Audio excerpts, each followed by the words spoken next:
So I think in some ways, because we're a smaller court, there are some aspects and guardrails of normalcy that are still in place. But that's not to say that we haven't been impacted by what's going on the national level. What are those impacts, those through lines from what we see playing out in headlines on the national level that are trickling into our community? Yeah, I mean, you're seeing things like arrests at court. You're seeing things where, people have waited years for a court hearing and they appear for court and their case is dismissed and then they're put in some form of expedited or administrative removal process that circumvents normal due process, right? You're seeing the flyers and posters that say self-deport, and that visibly placed in the courtrooms, in the lobby. So I mean, some of that is going on. In terms of the numbers, I mean, we are seeing numbers and numbers, hundreds of cases that were administratively closed or were put on a slower path because they're going through the process. There's other pieces that are going on through USCIS that they are waiting for. And so, it makes from an administrative sense, some sense to say, well, we're not going to expedite this because we're waiting on another arm of the agency to do their job. Those cases are getting recalendared, right? And when you think about 53,000 cases in backlog in the Kansas City Immigration Court. Nationally, almost 4 million cases in backlog. This idea of flooding the courts even further doesn't make a lot of sense, right? But we are seeing that spill into the Kansas City area for sure. Let me follow up on 2 points that you made there. You talked about cases that they dismissed, and then it moves into this expedited kind of process. For somebody who is unaware of how this even works, what does that mean? So it would be like this. It would be like if you went to traffic court and you were there trying to get your traffic ticket resolved, you waited for your court date, you did all the things you were supposed to, you appear to court, and the judge says, we're going to dismiss your case. Now, in that moment, you're going to think, well, okay, great, right? I mean, I won, I prevailed, I did all the things. Now imagine that you walk out of court and law enforcement arrests you and now says, well, we're going to put you in this administrative process that says you can plead guilty and pay a fine, or we will find another way to deport you that doesn't give you your day in court, right? It logically is counter to what normal people think about. 1, when they think about courts.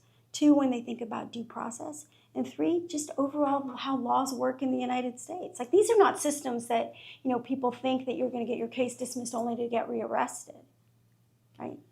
So I have been told, and I remember when this happened, there was a period of 3 days, and you can correct me if it's longer than that, where ICE was showing up to immigration court and arresting people within that premises. What do you recall of that period of time? And to your knowledge, has it happened beyond that? I don't think it has systematically occurred here beyond that. I think nationally there are still some courts that are struggling with that.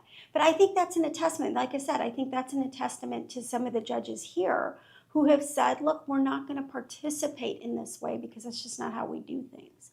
And I think that those 3 days, it was overwhelming for everybody, right? And I think that, look, I'm of the opinion that most people enter into the system to try and do it the right way, right? Whether it's the prosecutor, whether it's the judge, I like to give them that benefit of the doubt, that no one goes into that kind of a profession saying, I'm going to violate my oath every day, right? But I think the amount of pressure that the administration is putting on some of these people to say, if you don't do it our way, we will fire you, I think that's extraordinary.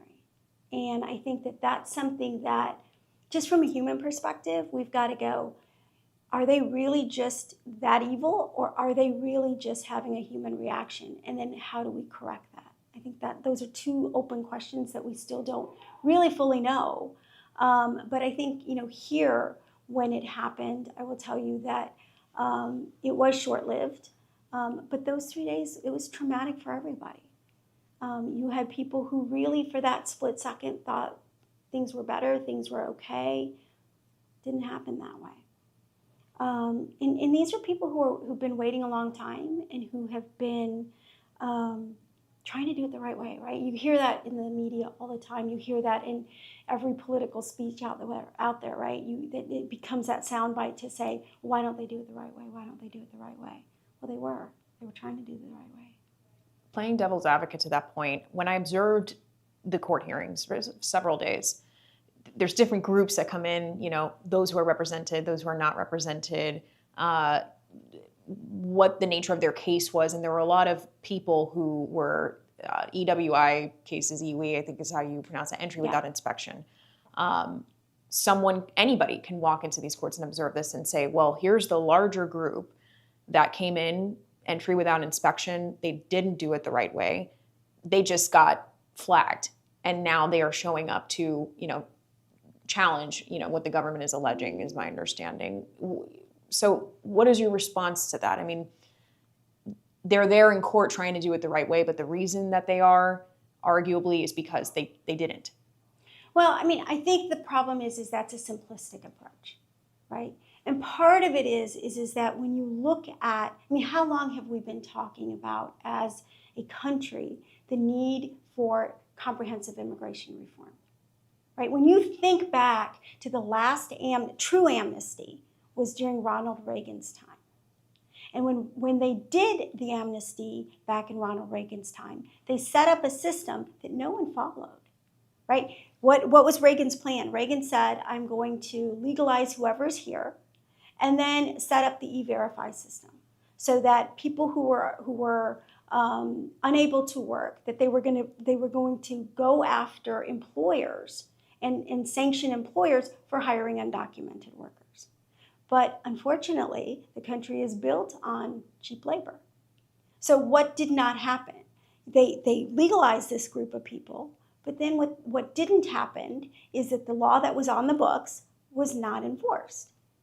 And so again, part of what happens is that people will go where they can get a better life. No one leaves their home if they can be comfortable and safe and happy. They usually go looking for opportunities. And that's the bulk of who comes. So where you have a labor force that's willing to work and an employer section that's willing to hire, that's what's happening, right? And you have a system of laws that do not make it easy for any of those dots to connect. Let's talk about that system. What are the pathways to, quote unquote, do it right for the people that say, why can't they just get in line? One, there is no line. So I think, again, it's a great soundbite that has no substance behind it.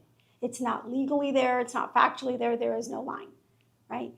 We don't have, I think it was George W. Bush who tried to advocate for a guest worker program. And there was, I think it was the Gang of Eight, where you had a bipartisan bill where people were trying to create this guest worker program. Because in essence, when you think about how do people immigrate to the United States? Family-based, employment-based, right? And then you have some of these humanitarian bases, asylum, those kinds of things that people are seeking protection. Okay. But when family-based lines when I say lines, but when the wait times are so long that it doesn't really, are you really going to be separated from your loved ones for 4, 5, 6, 10 years? No, right? And I'm talking about people who are not immediate relatives. Immediate relatives in the immigration context, and these are all words of art, right? And so you have a parent, a child, or a spouse of a U.S. citizen that is considered an immediate relative. Brothers and sisters aren't, right? Green card holders, their spouses aren't. Their children aren't.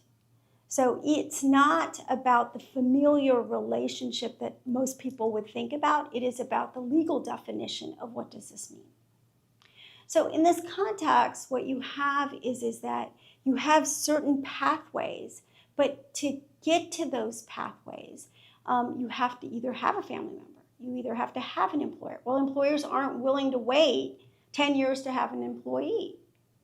So what's easier? Somebody who's here, they know they can get a job, and you have an employer who's willing to hire them.